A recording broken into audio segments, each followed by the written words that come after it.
fox6news.com. The Badger State Battleground. Wisconsin is truly one of the key fronts in the fight for the presidency. You bet it is. Republicans and Democrats appear to be locked in a stalemate here. Of course, they're each trying to get the upper hand in the state's 10 electoral votes. The vice president making 2 stops in the state. Today, he's trying to sway voters here. Fox 6's Mike Lowe is live in Kenosha with more on his visit. Mike. Good evening, Ann and Brad. Vice President Joe Biden was back in Wisconsin campaigning today. He's becoming something of a familiar sight to voters here, but this time, with just 11 days to go before the election, his message is taking on a new sense of urgency. Hello, University of Wisconsin at Parkside. I tell you what. Vice President Joe Biden delivered a spirited defense of the Obama administration's record on nearly every issue important to the voters. The economy. There has to be a growing middle class. You have to grow from the middle out. Health care. They want to turn the power back to the insurance companies. Women's rights. They do not believe a woman has a right to control her own body. And national security. Ending the war in Afghanistan as we did in Iraq. I don't want to pick on him for a moment, but I will.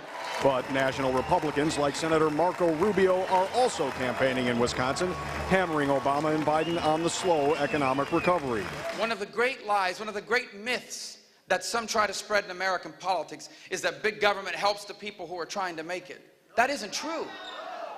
In the words of a well-spoken vice president, Mr. Joe Biden, these are the ideas that bury the middle class. It was Biden's 5th trip to Wisconsin in this election cycle, his 3rd since September, a fact that Paul Ryan's brother Tobin poked fun at during a rally this week in Waukesha. We have the enthusiasm on our side, and you know it's working. When over the last week we see Bill Clinton and Michelle Obama and Joe Biden coming into our state, you know that they're worried. But Biden is projecting confidence, and his appearance on the campus of UW-Parkside was intended to inspire enthusiasm among younger voters. Romney and Ryan are in denial. Back in 2008, Barack Obama enjoyed a huge advantage among voters under 30, with more than 2/3 voting for him. But younger voters are traditionally not as reliable to show up at the ballot box. Their participation fell off 60% from the 2008 election to the midterm elections in 2010. Biden says young voters could play a significant role in the outcome of this presidential election. So when you leave here, go vote, will you?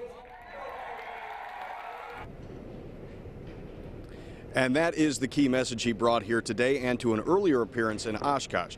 Now, the vice president did speak to about 1,500 people here, but before he came, he made the all-important stop at the Mars Cheese Castle just off I-94. Reporting live tonight in Kenosha, Mike Lowe, Fox 6 News. Thank you, Mike. We'll see you again at 6. And Republicans